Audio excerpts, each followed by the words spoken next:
আমি আমার নাম কেটে আরেকজনকে ঢুকালাম, আর তুমি এত বাচ্চা ছেলে, তোমার কমন সেন্স ধরলো না যে প্রতিনিধি কে হতে পারে। আসসালামু আলাইকুম ওয়া রাহমাতুল্লাহ।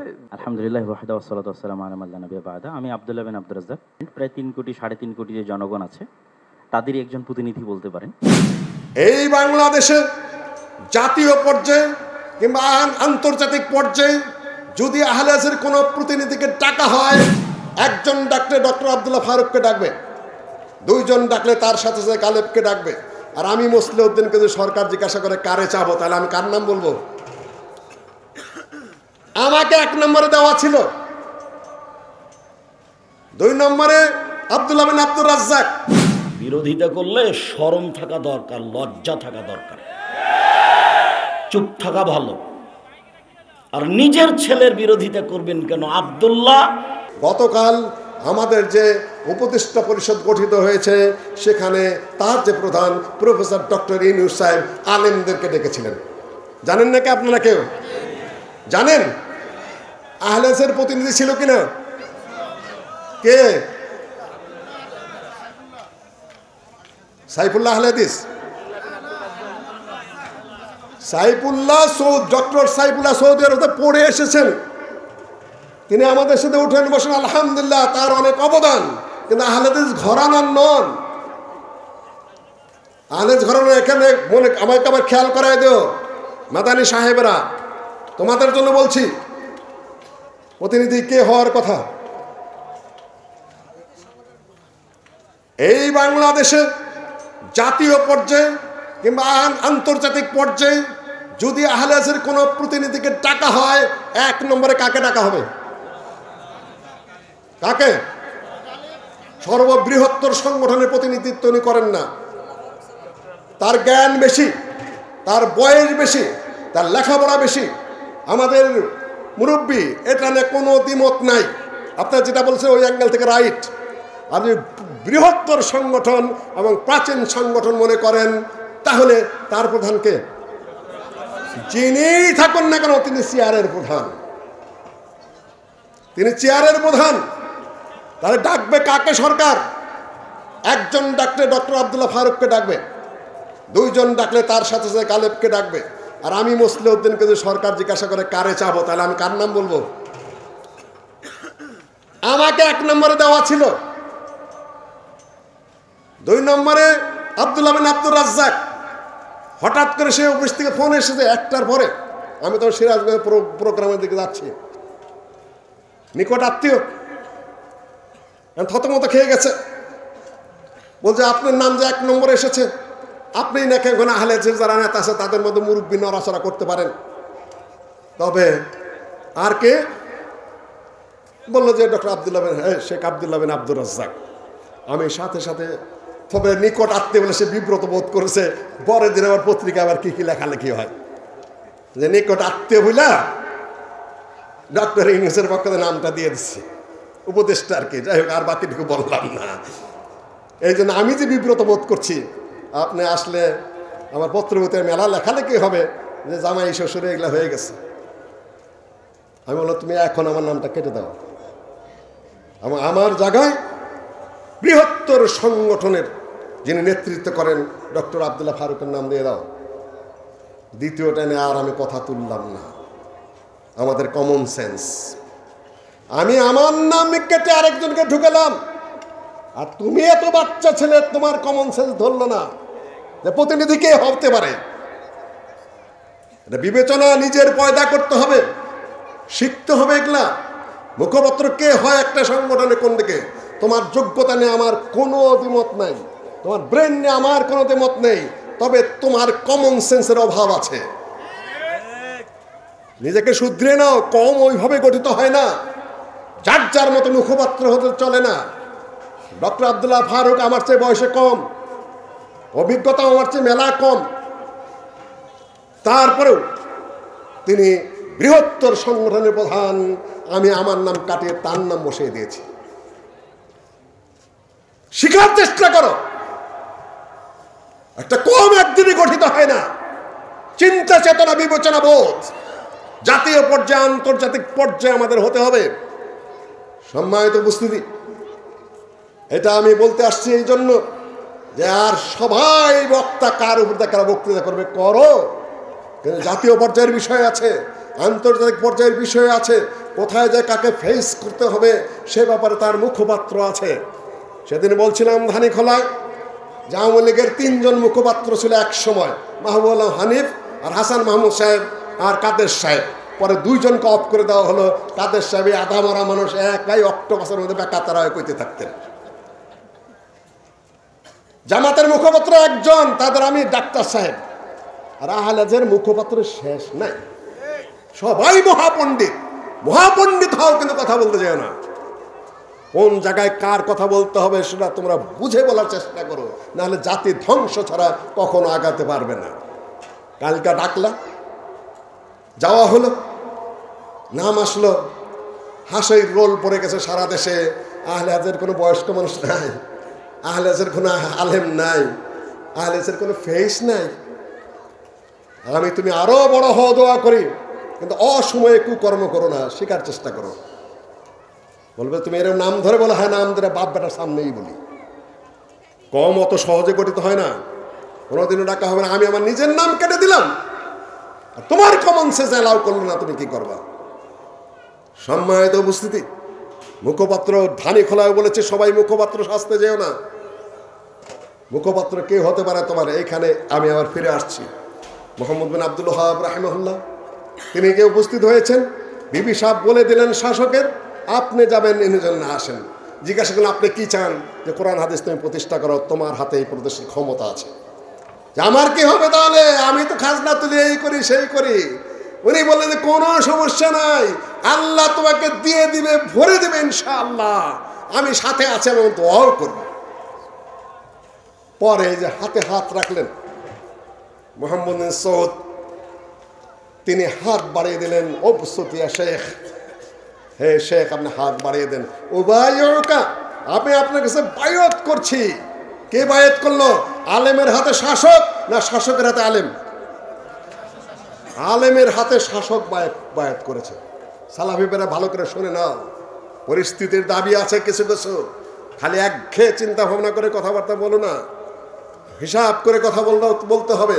আলেমের কাছে শাসকে বায়াত করেছে, তার দম বেল দম। ও আরেকটা শর্ত করেছিলেন যে আমি ইসলামী রাষ্ট্র কায়েম করতে যাব, শেখ আপনি যদি আবার আমাদেরকে ছেড়ে আরেক দিকে চলে যান, বলছে না আমি তোমার সাথে থাকবো। অভয় দিলেন তিনি, শেখ অভয় দিলেন। তারপরে ও বসতি আদাম বেদাম ওয়াল হাদম বেল হাদম, বেঁচে থাকলে তোমার সাথে বেঁচে থাকবো, ধ্বংস হয়ে গেলে তোমার সাথে ধ্বংস হয়ে যাব, রক্তের বদলে আমি রক্ত দেবো, তোমাকে ছেড়ে আমি যাব না, তুমি ইসলামিক রাষ্ট্র কায়েম করো। সেই দেশ এখন সৌদি আরব, তার নামেই সৌদি আরব, মোহাম্মদ বিন সৌদের নামে। যে শাসক মোহাম্মদ বিন আব্দুল ওয়াহাব শেখের সাথে বায়াত করেছিলেন, সেই দেশ তো। তারপরে কত যুদ্ধ হয়েছে কবর পূজারীদের সাথে, তুর্কিদের সাথে, কত সেনাবাহিনী সেখানে প্রস্তুত করতে হয়েছে। তারপরে না এখন সৌদি আরব। এমনভাবে আমার এক ভাই ওয়াজ করে মদিনার থেকে, নাকি ওই সৌদি আরব থেকে, মনে হয় যেন সৌদি আরবে এরকমই ছিল। সেখানে চুরি, সেখানে ডাকাতি, সেখানে অন ইসলামিক সব কিছু, সেখানে কবর পূজা সবই ছিল। বহু সংগ্রাম করে, বহু তলোয়ার চালিয়ে, বহু রক্তক্ষয়ী আন্দোলনের পরে তারপরেই সৌদি আরব প্রতিষ্ঠিত হয়েছে। সালাফি ভাই আমার জিলাপি, তুমি ইতিহাস জানো? হঠাৎ করেই উদয় হয়েছে। আমার এখানে যেরকম ইতিহাসের মাজার থেকে শুরু করে 52 সাল থেকে, ওখানেও আমার বন্ধুরা ইতিহাস শুরু করেন হাঁটুর থেকে। ইতিহাস প্রথম থেকে পড়ে আসো, তাহলে তোমার সামনে ক্লিয়ার হবে। এই যে মাঝখানে শায়েখের সাথে সন্ধি হলো, এই বিশাল সৌদি রাষ্ট্র ইমাম মুহাম্মদ বিন আব্দুল ওয়াহাবের সেই সংগ্রামের ফল, যার সাথে শাসক যুক্ত হয়েছিলেন। শাসক যুক্ত না হলে কবর ভাঙতে পারতেন না। কবর ভাঙতে গেলে শাসক যুক্ত হতে হবে, ইসলামিক পাওয়ার হাতে থাকতে হবে। কুল জাআল হক ওয়া যাহাকাল বাতিল ইন্নাল বাতিলা কানা যাহুকা। খুব কঠিন ওয়াজ করিতাম না, কুল জাআল হক ওয়া যাহাকাল বাতিল আপনারাও ছেড়ে দিয়েছেন, আমারও মাঝে মধ্যে ক্রুদ্ধ বক্তব্য আপনারা ছেড়ে দিয়েছেন। কিছু ভাঙতে পেরেছি আমরা? ভাঙলেন কে? কত হিজরিতে ভাঙলেন? যখন রাজনৈতিক পাওয়ার এসে গেল, পলিটিক্যাল পাওয়ার এসে গেছে, ক্ষমতা এসে গেছে। ওই সময়কার আয়াত এটা, কুল জা আল হক ওয়া যাকাল বাতিল ইন্নাল বাতিলা কানা যাহুকা। আমার হাতে কোনো ক্ষমতা নাই, আমার হাতে কোনো পাওয়ার নাই, আমার হাতে রাষ্ট্রের কিছুই নাই। আমি সামিয়ানা ভাঙ্গে ওয়াজ করছি, কুল জা আল হক ওয়া যাকাল বাতিল। কোরআন তেলাওয়াতের জন্য সওয়াব হবে ঠিকই, কিন্তু বক্তব্য তো হাওয়ায় উড়ে যাবে। কেন আপনি ধারাবাহিক আন্দোলনে নাই, আপনি সিস্টেমে নাই। যার যার মতো আমরা নিজেকে প্রতিষ্ঠা করার জন্য গরম গরম বক্তৃতা করেই চলেছি। সম্মানিত উপস্থিতি, ৩য় নম্বর ধারা, সামনের কথা। এখন এইটা কয়েক মিনিট বলে আজকের জন্য আমি আমার বক্তব্য শেষ করতে যাব। এখন কি ঐতিহাসিক ধারা প্রক্রমায় আমরা ব্রিটিশ যুগ গেছে আমাদের উপর দিয়ে, তারপর রাজনৈতিক আন্দোলনে গেছে। ব্রিটিশ কালের যে যুদ্ধ আহলে হাদিসের নেতৃত্বে ছিল, রাজনৈতিক আন্দোলন যেটা শুরু হলো 47 থেকে পরবর্তী আহলে হাদিসের নেতৃত্বে ছিল। 71 সালে আর একটা প্রেক্ষাপট, একটা রাষ্ট্র হলো, সেখানে সমাজতন্ত্র, ধর্মনিরপেক্ষতাবাদ ইত্যাদি ইত্যাদি চাপিয়ে দেওয়া হলো। যে জন্য মানুষ যুদ্ধ করে নাই, এই হারামের জন্য মানুষ যুদ্ধ করে নাই। ওই জাতীয়তাবাদকে ওটা মানুষ চিনে না, সমাজতন্ত্র নেতাও বোঝে না। যদি বলি নেতা ভাষণ দিচ্ছেন, সমাজতন্ত্র কি বলেন তো দেখি, ওর সাধ্য আছে বলবে? কিছুই না, খালি বকওয়াজ করে, খামাখা খুতবা পাঠ করে খাড়ায় খাড়ায়। 12 চাঁদের 13 খুতবা যেরকম হুজুররা পাঠ করে, মেম্বারে দাঁড়াইয়া ওই নেতা হুজুরে 12 চাঁদের 13 খুতবা পাঠ করে। সম্মানিত উপস্থিতি, তুমি সমাজতন্ত্রও বোঝো না, তুমি জাতীয়তাবাদও বোঝো না, গণতন্ত্রের ধারে কাছেও তুমি নাই, তুমি খালি খুতবা পাঠ করেই চলেছ। সম্মানিত উপস্থিতি, সেই যুগ গেল। এখন আরেকটা যুগ। বিএনপি আমলে বেশ কিছু সংশোধন আনা হয়েছিল, বিসমিল্লাহ সংযোগ হয়েছিল, এবং ইসলাম বিরোধী কোনো আইন ওইভাবে না থাকলেও অল অ্যাকশনের পিছনে আমরা আল্লাহর বিষয়টাকে একেবারে সংবিধানে লিপিবদ্ধ করেছিলেন। বক্তৃতাই মাঠে করতে পারি, কিন্তু সংবিধানের একটা অংশ চেঞ্জ করা তো সোজা না। আমি বক্তৃতা করতেছি না এখানে, এখন যদি বলি আমি সংবিধানে একটা অক্ষর চেঞ্জ করবো, আমি পারবো? সেটা কোথায় যেতে হবে? পার্লামেন্টে যেতে হবে, সেইভাবে চেঞ্জ করতে হবে। বক্তৃতা ঘন্টার পর ঘন্টা করতে পারবো, মাঠঘাট কাঁপিয়ে দিতে পারবো, কিন্তু সংবিধানে একটা অক্ষর যদি আমি চেঞ্জ করতে যাই, সেখানে কি করতে হবে? আমাকে ওইখানে যেতে হবে। যাওয়ার পরে এখন আবার এই ছাত্র জনতার আর একটা আন্দোলনের মাধ্যমে একটা পথ পরিবর্তন হয়েছে। এখন আহলে হাদিসের ভূমিকাটা কি করবেন? একটু আগেই বলেছি, জোয়ার যখন আসে, যখন আন্দোলন শুরু হয়, কেউ কাউকে রুখতে পারে না। 71 যুদ্ধে যুবকদেরকে, ছাত্রদেরকে বাবা মা আটকাইতে পারছে? আটকাইতে পারে নাই, এখনো কেউ আটকাইতে পারে না। এখানে বিএনপি ছিল, আওয়ামী লীগ ছিল, ছাত্ররা তার সাথে জড়িত ছিল, সেটা পরে প্রমাণিত হয়েছে। সেখানে আমাদের মতো সালাফিদের ছেলেপেলেরাও মাঠেই ছিল। এখন আমাদের কি করতে হবে? এখন আমাদের কাছে একটা সুযোগ এসেছে, একটা সময় এসেছে কথা বলার মতো। আপনি ইসলামের পক্ষে পূর্ণাঙ্গ কথা বলতে পারেন, ইসলামী রাষ্ট্রনীতির পক্ষে কথা বলতে পারেন, ইসলামী আইনের পক্ষে কথা বলতে পারেন, ইসলামী বিচারের পক্ষে আপনি কথা বলতে পারেন। আপনি রাস্তায় দাঁড়িয়ে দাবি জানাতে পারেন। এখানে কোনো এখন গোয়েন্দাও নাই, গোয়েন্দা আছে কিন্তু পুলিশ নাই, অ্যারেস্ট কখন হবেন তা নিয়ে অত চিন্তা নাই। কিন্তু কিছু কিছু হচ্ছে না তা না, আমরা ওই ধরনের অ্যারেস্ট পছন্দ করি না। সালাফি মঞ্চ থেকে বলছি, যার দোষ নেই তাকে অ্যারেস্ট করবেন না। সে একই কাজে যদি হয় তো পরিবর্তন হলো কি?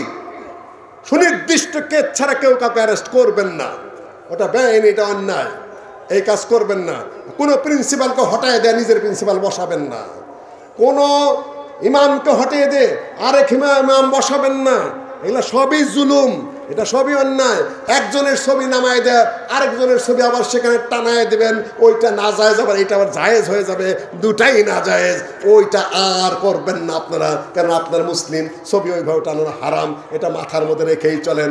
ওই বক্তব্যগুলো লন্ডন থেকে যেটা আসে, একটু ধীর স্থিরভাবে বোঝার চেষ্টা করেন যারা ওই দল করেন। সম্মানিত উপস্থিতি, এখন বক্তৃতা করতে পারছি, আমরা কথা বলতে পারছি, বই প্রকাশ করতে পারছি। এখন আপনি জোরালোভাবে গোছালো কথাবার্তা বলুন, দেশ গঠনের কথাবার্তা বলুন, জাতিকে হেদায়েতের কথাবার্তা বলুন, বিচার বিভাগের সংশোধনের কথা বলুন, পুলিশ বিভাগের হেফাজতের কথা বলুন, সুন্দর লাইনের কথা বলুন।